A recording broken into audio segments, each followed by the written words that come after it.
In 2004, Half-Life 2 was released, and to this day, it is considered as one of the most revolutionary video games of all time. However, with the release of the game, a lot of theories about this game spread out in the wild as well. Just like the previous titles, Half-Life 2 is very vague when it comes to the story department.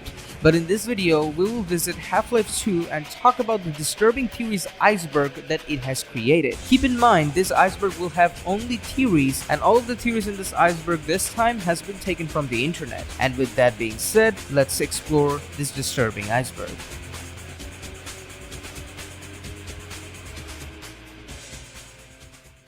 We meet Father Gregory for the first time in Ravenholm. He is very much into killing zombies all around. He builds traps throughout the entire city in order to kill the zombies and other predators. Father Gregory is of course a religious man. Though in the game, we can see him clearly helping Gordon as Gordon makes his way to the other side of Ravenholm. The theory is that the father is probably insane. Otherwise, why would he be even residing in Ravenholm in the first place? In the end, he holds the door for Gordon to get through, but he was clearly enjoyed thinking that he will be the one who will get to kill all of the zombies infesting Ravenholm. One might look at this and think that as he is a father, he looks at himself as the savior of his children. That's why he helped Gordon to escape the place. But others might look at it from a perspective of him going completely insane due to him being most likely lonely and killing all of the zombies by himself, and not to mention seeing all of the violence that's happening around him.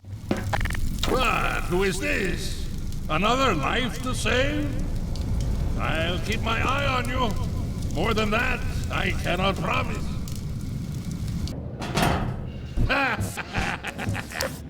Well done, brother. Make free use of my traps, but take care not to fall in them yourself. Behind you! In Ravenholm, you do well to be vigilant. Better and better. I am Father Gregory. You have already met my congregation.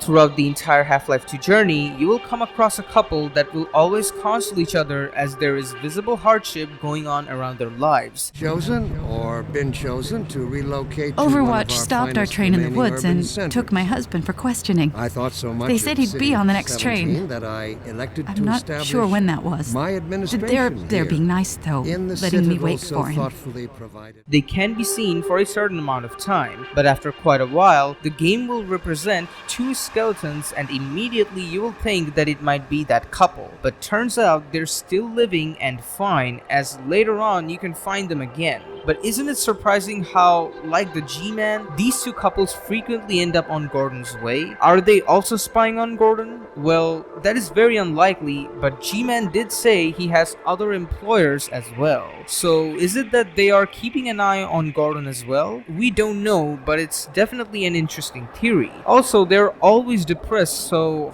how are they traveling faster than Gordon? Because it seems like every couple of chapters, when you're there and you're playing as Gordon, you can see these couples appear. No more. That's enough of that. We know that headcrabs attach themselves to the head of people and thus turn them into zombies, but the zombies are probably alive. There is a well-known Easter egg in the game, which is, if you actually reverse the audio of the zombies screaming, you can hear them screaming for help as they are in pain. Though it's only an Easter egg, one can wonder that they're probably alive, and that's why Valve put the audio Easter egg in the game. But then again, it could be an Easter egg just for the sake of being spooky and not much else. God, help me! Vortigons are saved at the end of Half-Life 1 as Gordon killed Nylund and thus freeing them from its enslavement. But when Half-Life 2 starts, you can actually spot a Vortigon at the starting area cleaning the floors. A civil protection officer can be seen keeping his eye on him, and you can see him ordering the Vortigon. So it is safe to assume that they were never free, or at least that's what we know. Of course, Gordon was asleep for a long time and we don't have a reference to what happened that time. But here we are now, and this is the reality. Of course, there are sections in the game where you can find Vortigons working alongside human beings as friends, but for some, their fate never changed.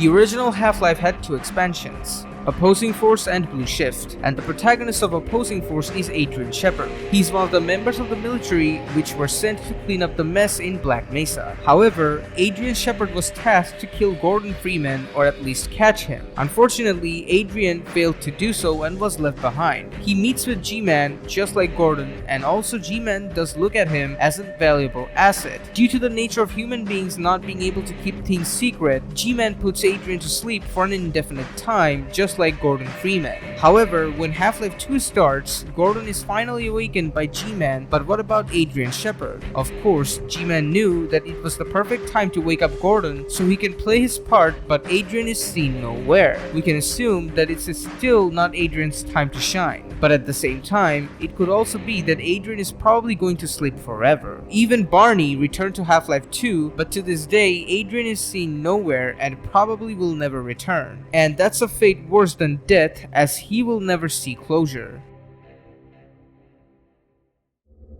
A previously popular theory went by as Gordon not having any free will, but this theory further dives into that. Even though Gordon is cheered as the one free man, is he really free at all? Gordon was not awake for a certain amount of time and the world moved on without him. But when the G-Man realized that it was time for Gordon to intervene, he woke Gordon up. Throughout the game, Gordon is fighting against the Combine, but the G-Man wants him to fight the Combine, and that's why he doesn't intervene Gordon while he's at it. So if Gordon is fighting the Combine and working for G-Man, he is used as a tool by G-Man, just another pawn like his other employers, since he is risking his life doing all of this. There is a clear distinction between being a slave and an employer, but Gordon seems to be somewhere in the middle of it. But as long as he doesn't lose his humanity, one can be optimistic for him. It is well known that throughout the entire journey of Half-Life 2, just like the previous one, G-Man can be seen following Gordon Freeman as he is keeping an eye on him. However, Ravenholm is the only place where he is not seen at all. He is either well hidden or didn't get to Ravenholm. Ravenholm used to be a small town full of people, but now it's nothing more than a graveyard. When the Combine got a hold of City 17, the refugees came here and created their stronghold. But as is stated, now it's just full of zombies and decaying corpses. It is also interesting to note how this chapter takes place at the night time. It's almost as if the sunlight doesn't reach Ravenholm. And just like the sun, G-Man can also never be seen in Ravenholm. But what can exactly make this happen? We do know that Father Gregory defends Ravenholm, even though he is the only one defending it and everyone else is gone, but using teleportation technology, G-Man should have been able to come here. Does he have anything to do with the Father? Or could it be that he had the ability to teleport to this place but ultimately decided not to come here? Other than that, the only reason he might not appear in Ravenholm could be due to an oversight on Valve's part, but I highly doubt that. It's amusing how the strangest of men did not appear in one of the strangest town ever.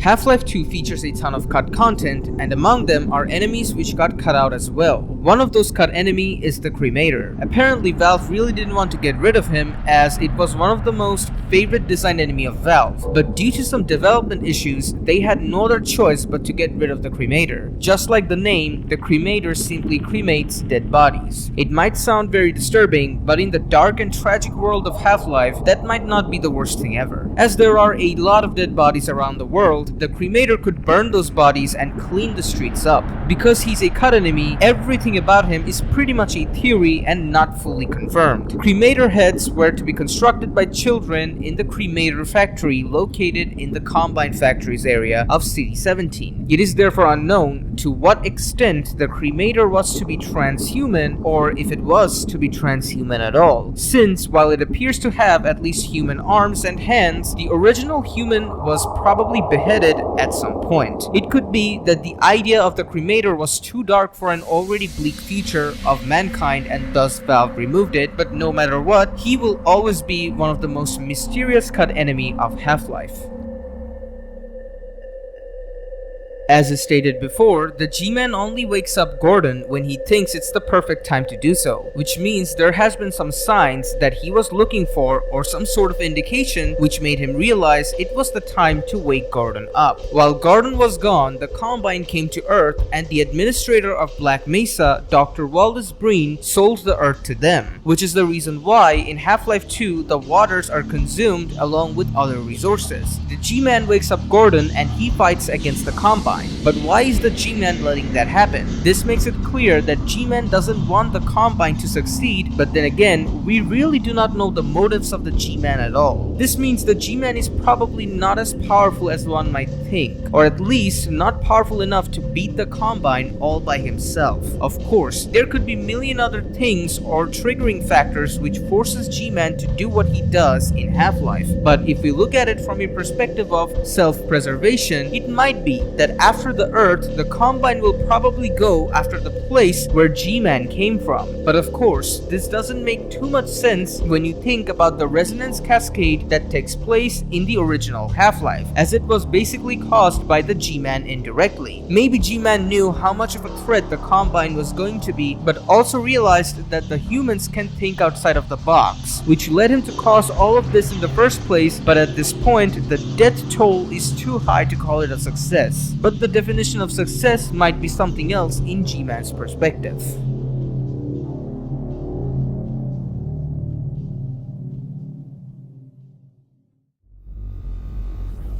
Libido is the sex drive a person has, and it varies from one person to another. One of the most significant part of the Half-Life 2 story is the extinction of human beings. As the Combine bought the Earth, they want to regulate and have control over it as well. The suppression field is introduced at the very beginning of Half-Life 2. The suppression field's main effects are to bring the human birth rate down to 0 by prohibiting the formation of certain protein chains important to the process of embryonic development, as Dr. Cleaner states in episode 1, making it impossible for conception to occur in any form. But the theory goes that it also lowers libido, which basically takes away the sex drive from people, making them not wanting to breed or mate, which also helps humanity to go extinct due to the lack of a newer generation. Even if that was the case, it would still take a very long time for the Combine to consume humanity, as the existing people on Earth would fight till the end of their time.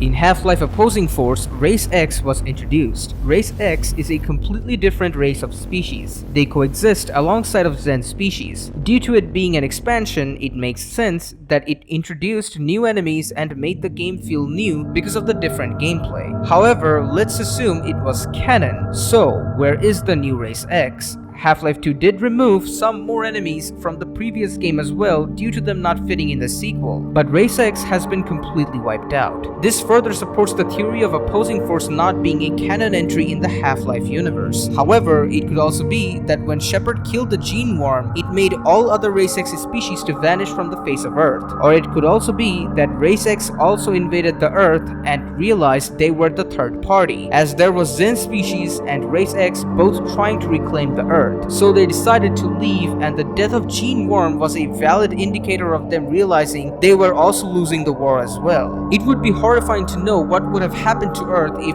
both Race X and Zen species coexisted. Along with the Combine, it would have been complete chaos and way worse than it already is. Half-Life 2 has a ton of cut enemies. Actually, it seems like there are more enemies cut from the game than enemies that actually made it into the game. The Ichthyosaur was also cut from the game, but only kept for a single cutscene that happens at the beginning when Gordon tries to teleport using Cleaner's teleporter. Send you to Eli's. And not a moment too soon. Excellent. Initializing in 3, 2, 1. Barney, if you'd be so kind. Good luck out there, Gordon. Yes, indeed. We're ready to project you, Gordon. Bon voyage, and best of luck in your future endeavors. Final sequence. The hell? What is it? It's your head, the freaking headhopper! Mark, Billy, knock out! Is Lamar with him? Forget about that thing! He's coming through, Dad. What's going on, Judy? I'm not sure. It seems to be some kind of interference. Gordon, stay put. We'll get you out of there. Something's drawing him away. What's meaning of this? Who are you? How did you get in here? Hey, take these back. I'm getting them out of there. Send the weed into the field. It will peel you apart. Just lost Gordon. What's going on? I wish I knew. I'm encountering unexpected interference. Don't worry, Gordon. There he is! Oh, we're losing him again. The man I saw. I'm all but certain it was Gordon Freeman.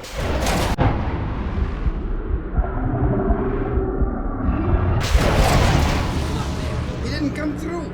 Then where is he? Behind you. Ah! Shut it down. Shut it down. Gordon, you must get out of here. Run! Get down out of sight. I'll come find you.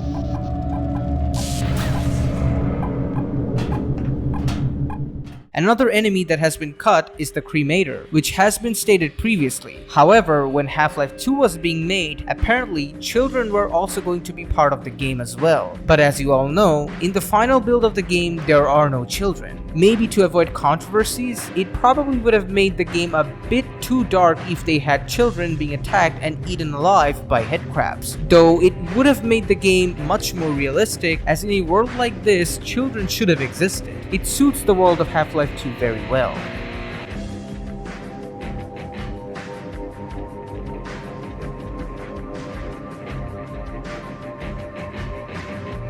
The citizens were originally to include children, to be seen working in the Combine Factories area, notably in the Cremator factory, under the supervision of civil protection officers and as corpses in Ravenholm. It has two variants, female, model name child_worker_F1, and male, model name child_worker_N1, each holding a cremator head. They were to be seen during the E3 2002 demo Industrial, which consists of a visit of the Combine Factories area. In late 2002, Valve re-evaluated the game with a series of playtests, and the feedback was clear. The children had to go, so Valve cut them, and the response to the game was immediately 10 times more positive than it was when they were in the game. Series writer Mark Laidlaw said, "You know, we just found out nobody really likes children. They actually hate them. And you know what? We hated them too. The office was just a lot brighter with them completely gone." But the idea of child labor existing in a world like this is pretty disturbing, but it would have made a lot of sense. First of all, the Combine didn't want humanity to go on, so they tried to control birth. So the children of the world being used as slaves does fit pretty well. It would have been pretty disturbing to see some child zombies like the ones in Dying Light 1, but a lot of games unfortunately decides to have annoying children which aren't killable, making the experience a chore for players who want to relax. Well, in that case, I agree with Valve.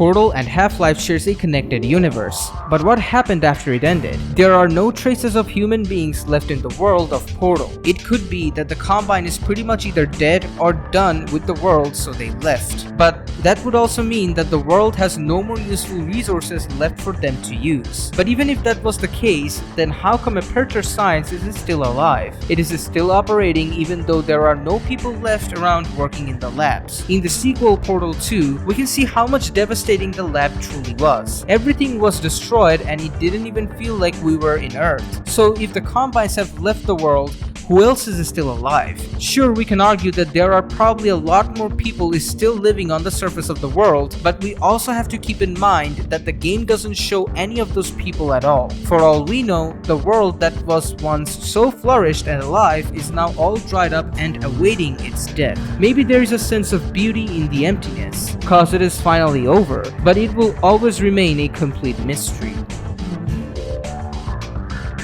Half-Life 3 never being released will always be a mystery to everyone, but could it be because Valve wrote Half-Life 2 and gave it a future so bleak that it was very difficult to figure out an outcome for the next sequel? I mean, let's take a full look at Half-Life 2. After the events of the first Half-Life, Gordon is asleep because of G-Man for an uncertain amount of time. After that, Gordon wakes up and sees the world's dying state. It is at this point we are all introduced to the fact that humanity is trembling and losing losing the battle against the Combine. However, what differentiated human beings from others is that they could think outside of the box. Teleportation was going to be a huge part of the future. Unfortunately, this same technology brought about the destruction of mankind. When the Combine came to Earth, Dr. Breen, the administrator of Black Mesa, sold the world to them, which is why there are suppression fields all around. Child slavery was also going to be in the game as well. The future looks extremely bleak in Half-Life 2. With that being said, the only way forward was to fight through.